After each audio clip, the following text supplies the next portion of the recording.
UP के नूरपुर से खबर आ रही है, जिसमें काफी गहमा-गहमी मची हुई है, राजनीति काफी गर्म है वहाँ पे।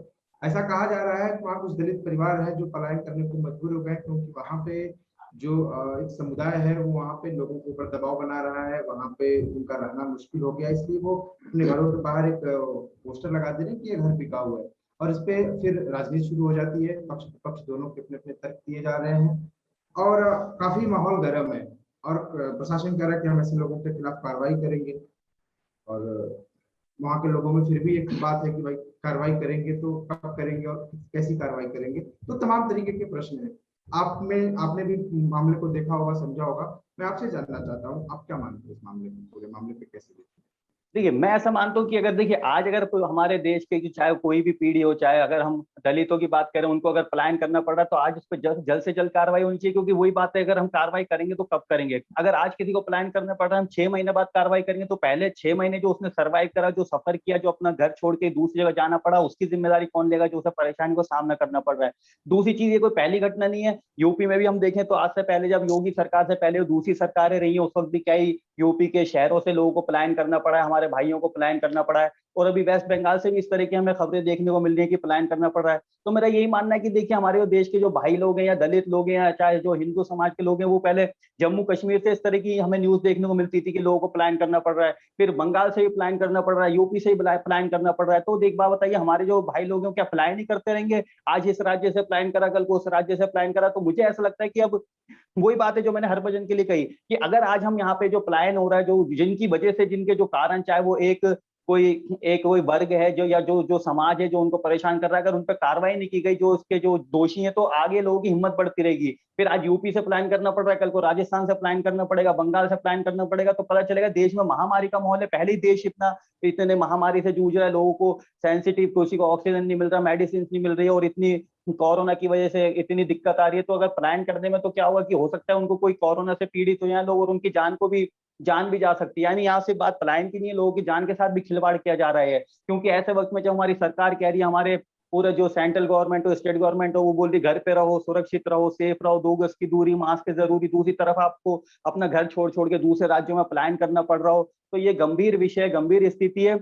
और सिर्फ हम ये कहने से कि हम इस पे एक्शन लेंगे और जो दोषी उन पे कार्रवाई होगी, इतना ही काफी नहीं है। मुझे लगता है जल्द से जल्द एक्शन लेना चाहिए। और देखिए, अगर कोई अपनी मर्जी से अपना घर छोड़ के जाना चाहता है तो बात अलग है, लेकिन अगर किसी के दबाव में पलायन करा जा रहा है, तो मुझे ऐसा लगता है जो लोग पलायन कर रहे हैं उनको वापस सुरक्षित उनके घर पे लाना चाहिए। और जो उन्होंने बोर्ड लिख के लगा रखा है कि हम ये घर बिकाऊ है, उसे मिटाना चाहिए, और उनको ये आश्वासन देना चाहिए कि आप घबराइए मत, प्रशासन आपके साथ है, सरकार आपके साथ है, हम आपके साथ खड़े हैं, आपकी सुरक्षा की जिम्मेदारी हमारी है, हमारे होते हुए आपको पलायन करने की कोई जरूरत नहीं है। इस आश्वासन आपको देना पड़ेगा लोगों को, नहीं तो देखिए, आज 4 घर प्लान कर रहे हैं, कल को 40 घर को प्लान करना पड़ेगा। तो ऐसी सरकार या ऐसा प्रशासन जो अपने 4 घर को अगर इतनी सुरक्षा नहीं दे पा रहा है या इतना कॉन्फिडेंस नहीं दे पा रहा है, तो मुझे लगता है फिर वो उसका कोई फायदा नहीं है। तो कम से कम इतना कॉन्फिडेंस देना पड़ेगा वहां की जनता को और जो दलित परिवार है, कि आपको जान को, आपको माल को कुछ नहीं हो सकता हमारे होते हुए। और जो दोषी है उनको इतनी कड़ी सजा देनी चाहिए कि आगे इस तरह की हरकत करने से पहले या किसी को प्लान कराने से पहले 100 बार सोचना पड़े।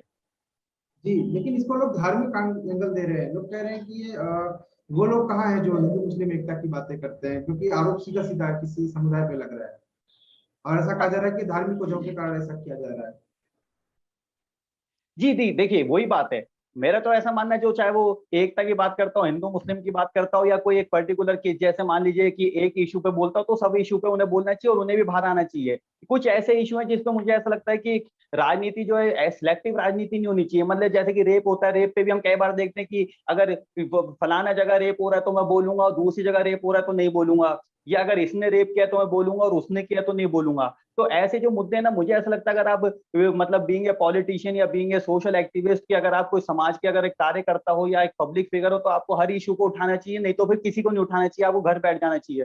तो ऐसे कई लोग हैं जिसपे मैं भी इस बात का समर्थन करता हूँ कि लोग जो है इस इशू पे नहीं बोल रहे हैं, खुल के नहीं आ रहा, और इसको मीडिया में भी ज्यादा हाईलाइट नहीं किया जा रहा है।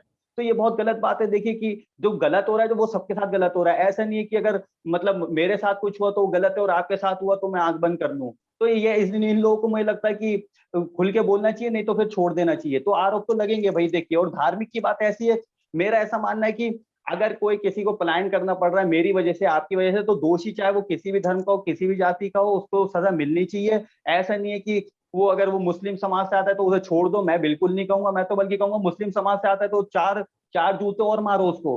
क्यों इसलिए मारो कि भाई मैं तो चाहता हूँ कि मेरा जो समाज है वो कोई भी गलत काम ना करे। जैसे कि परिवार की बात होती है, भाई मेरा देखिए, आप अगर सिगरेट पीते हो तो मुझे फर्क नहीं पड़ेगा, मेरा भाई सगा भाई सिगरेट पिएगा तो मैं उसे डांटूंगा कि भाई तू सिगरेट क्यों पी रहा है। ठीक वैसे ही एक बार को, भले ही वैसे तो मैं चाहता हूँ कि कोई गलत काम ना करे, सबको सजा मिले, लेकिन फिर भी एक बार को अगर आपका समाज कोई गलत काम करता है तो शायद मैं नहीं बोलूंगा। इसलिए नहीं बोलूंगा कि आपको बुरा ना लग जाए, लेकिन मेरा समाज कोई गलत काम करेगा, चाहे वो रेप हो, चाहे किसी को पलायन कराने की बात हो, या किसी भी तरह का मर्डर हो, तो मैं भले ही, जैसे कई बार होता है कि लोगों को लगता है कि मुस्लिम ने कुछ करा तो मुस्लिम सामने नहीं आ रहा, लेकिन मेरे साथ उल्टा है। मेरे साथ ऐसा, मुस्लिम कुछ गलत करता है तो मैं सबसे पहले सामने आऊंगा, एक बार को चाहे हिंदू भाई के लिए नहीं आऊंगा। क्योंकि भाई मैं चाहता हूँ कम से कम मेरा समाज, मेरे जो धर्म है, जो मेरी जाति है, वो किसी भी गलत काम में ना पड़े, वो अपना करियर देखे, फ्यूचर पे फोकस करे, अपनी स्टडी पे फोकस करे, अपने कारोबार पे फोकस करे, ना कि इस तरह के इलीगल काम करे, गलत काम करे। क्योंकि देखिए, आप गलत काम करोगे आज नहीं तो कल आपको सजा होगी। अब मैं खुद ही डिमांड कर रहा हूँ भाई उन दोषियों को सजा दी जाए, कड़ी से कड़ी सजा दी जाए, लेकिन क्या होता है कि आप ऐसा काम ही क्यों करो कि आपको मुझे डिमांड करनी पड़ रही है कि सजा दी जाए, या आज नहीं तो कल प्रशासन उन पर कार्रवाई करेगा ही। देखिए कार्रवाई होगी, ऐसा नहीं है। जो गलत काम करे, हो किसी भी धर्म का हो, किसी भी जाति का हो, हिंदू हो, मुस्लिम हो, एज 20 साल हो, 50 साल हो, कोई उससे लड़का हो, आदमी हो, बच्चा हो, औरत हो, इससे फर्क नहीं पड़ता, सजा मिलती है। लेकिन बस फर्क कितना है, आज अगर मुझे आपकी वजह से पलायन करना पड़ रहा है, अपना घर छोड़ना पड़ रहा है इस महामारी में, जिस वक्त लोगों को खाने को नहीं है, मेडिसिन नहीं है, ऑक्सीजन नहीं है, मुझे अपना घर बार छोड़ के जाना पड़ रहा है, अगर आपको सजा 6 महीने बाद मिलेगी, साल भर बाद मिलेगी, लेकिन आपकी वजह से सफर तो मैंने आज करा, घर तो मुझे आज बेचना पड़ रहा है, तो सजा आपको आज ही क्यों नहीं मिलनी चाहिए। तो मेरा ऐसा मानना है जब कि जो भी प्रशासन है जल्द से जल्द कार्रवाई करे, और जो जो पलायन कर रहे हैं उनको ये आश्वासन दे, उनको वापस लेकर आए, और उन्हीं के हाथों से वो बोर्ड मिटवाए जिस पर उन्होंने लिखा है ये घर बिकाऊ है और नंबर दे रखा है, उनसे कहे इसे मिटाओ और हम पे भरोसा रखो, ये रहा हमारा मोबाइल नंबर, सरकार आपके साथ है, प्रशासन आपके साथ है, हम आपके साथ हैं, कोई हमारे होते हुए आपका कोई बाल भी बांका नहीं कर सकता। इस तरह का जब प्रशासन बोलेगा और वो कॉन्फिडेंस मिलेगा, तब जाके पलायन रुकेगा, नहीं तो ऐसे पलायन, मैंने आपको बोला, योगी सरकार से पहले जब जितनी पिछली सरकार रही है, चाहे वो एसपी की हो चाहे बीएसपी की हो, उस वक्त भी हमें देखने को मिला है कि फलाना जगह से पलायन किया जा रहा है, इधर से पलायन किया जा रहा है, और एक घर नहीं 100 घर के बाहर लिखा गया था ये घर बिका हुआ है। तो वही स्थिति बंगाल में देखने को मिल रही है, वो यहाँ देखने को मिल रही है। वही हम जब छोटे थे, हम पैदा भी नहीं होते, तो जम्मू कश्मीर के किस्से हम सुनते हैं JNK कैसे कि वहां पे पलायन कराया गया था। तो मुझे ऐसा लगता है कम से कम इस देश में 21वीं सदी में इतना सशक्त भारत है हमारा, हम कह रहे हैं जी अखंड भारत, ये भारत, तो कम से कम पलायन तो लोगों का रुकना चाहिए। लोगों को इतना तो कॉन्फिडेंस होना चाहिए कि भाई सरकार के होते हैं, प्रशासन के होते हुए हमारा कोई बाल बांका नहीं कर सकता, और हमें घर के बाहर ये घर बिकाओ लिखने की नौबत नहीं आएगी। तो इस तरह का मुझे लगता है कि प्रशासन को एक्शन लेना चाहिए। Namaste. Please remember to subscribe to us and switch on the notifications for this channel. For our other social media links, more content, and to support our work, please visit citti.net. Dhanyavad. Namaskar.